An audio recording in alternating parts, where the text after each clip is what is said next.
Hi friends అందరికీ నిన్న night మేము రెస్టారెంట్ స్టైల్లో సింపుల్గా బిర్యానీ అయితే చేశాను అనమాట. టేస్ట్ అయితే చాలా సూపర్గా వచ్చింది. చాలా అంటే చాలా బాగుంది.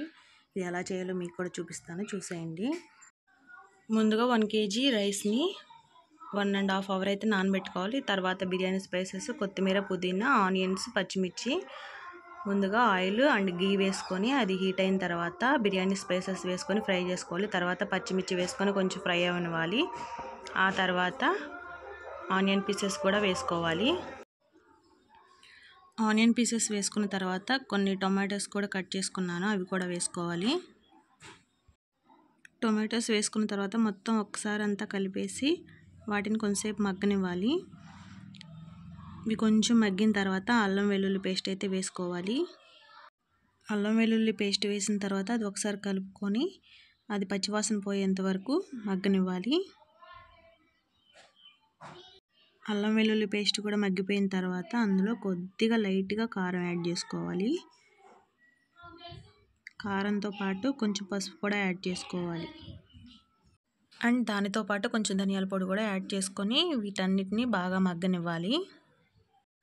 ఇవన్నీ బాగా మగ్గిపోయిన తర్వాత వాటర్ యాడ్ చేసుకోవాలి. మనం 1.5 hour పాటు బియ్యం నానబెట్టాం కాబట్టి క్వాంటిటీ వచ్చేసి వాటరు 1 glass ఆఫ్ రైస్కి 1 glass వాటరే యాడ్ చేసుకున్నాను నేనైతే. సో 1.5 hour నానబెట్టాం కాబట్టి ఈజీగా ఉడికిపోతుంది రైస్ అయితే. తర్వాత ఈ వాటర్లో సాల్ట్ యాడ్ చేసుకొని వాటర్ని హీట్ అవనివ్వాలి. వాటర్ అంతా బాయిల్ అయిన తర్వాత మనం నానబెట్టుకున్న రైస్ని కూడా వేసేసి ఉడికించుకోవాలి. రైస్ వేసుకున్న తర్వాత ఒక్కసారి స్మూత్గా కలుపుకొని మూత అయితే పెట్టేసి ఉడకనివ్వాలి రైస్ని.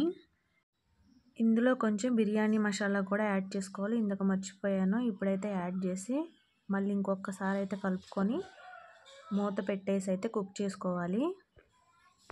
ఒక 70% అయితే కుక్ అయిన తర్వాత ఒకసారి మూత తీసుకొని కొత్తిమీర, పుదీనా కొంచెం లైట్గా పైన వేసుకొని అలాగే గీ కావాలంటే గీ కూడా యాడ్ చేసుకోవచ్చు. ఇప్పుడు ఈ రైస్ 70% కుక్ అయిన తర్వాత స్టవ్ మీద ఒక పెనం అయితే పెట్టుకొని ఆ పెనం మీద ఈ బిర్యానీ బౌల్ని అయితే పెట్టేసుకొని దమ్ స్టైల్లో అయితే కుక్ చేసుకోవాలి మిగతా 30%. ఇదిగోండి, నేను వీడియోలో చూపిస్తున్నట్టుగా బిర్యానీ గిన్నె పైన మూత తీసేసి దానిపైన ఒక పేపర్ వేసి దానిపైన మూత పెట్టి పైన బరువు ఏదైనా గిన్నె కానీ లేదైనా బరువైన వస్తువు పెట్టుకొని కుక్ చేసుకోవాలి. అప్పుడు రైస్ అయితే పర్ఫెక్ట్గా కుక్ అవుతుందన్నమాట. మనకి రైస్ కుక్ అయిందో లేదో తెలుసుకోవడానికి ఇలా పేపర్ మీద అయితే తేమ అయితే ఫామ్ అవుతుందన్నమాట. అప్పుడు మనకి రైస్ అయితే పర్ఫెక్ట్గా కుక్ అయిపోయినట్టు. ఇప్పుడు మనం మూతనైతే ఓపెన్ చేసి చూసుకుంటే ఈ పేపర్లో కొంచెం వాటర్ అయితే ఫామ్ అవుతుందన్నమాట. ఆ వాటర్ని దానిలో పడకుండా పక్కకైతే వంపేసుకోవాలి. నేను వీడియోలో చూపిస్తున్నట్టు. ఇలా పేపర్ పెట్టి కుక్ చేయడం అయితే కొంచెం డేంజరే, కానీ నేను ఏదో ట్రై చేశాను అనమాట. సో బిర్యానీ అయితే పర్ఫెక్ట్గా కుక్ అయిపోయింది. ఎలా కుక్ అయిందో మీరే చూడండి. రైస్ అయితే చాలా బాగా ఉడికింది, పర్ఫెక్ట్గా అంతా సమానంగా. ఈ ప్రాసెస్ కనుక మీకు నచ్చినట్లయితే మీరు కూడా తప్పకుండా ట్రై చేయండి. బిర్యానీ అయితే చాలా టేస్టీ అంటే చాలా టేస్టీగా వచ్చింది.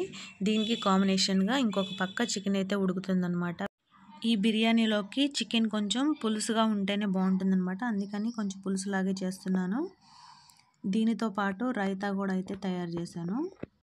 చికెన్ అండ్ రైతా కూడా యమ్మీగా ఉన్నాయి. మీరు కూడా తప్పకుండా ట్రై చేయండి. నా వీడియోస్ కనుక మీకు నచ్చినట్లయితే ప్లీజ్ సబ్స్క్రైబ్ మై ఛానల్ అండి. ఇదిగోండి, మా పిల్లలు అయితే ఇక్కడ ఫుడ్ని ఎంజాయ్ చేస్తున్నారు. చాలా బాగుందంట బిర్యానీ అయితే.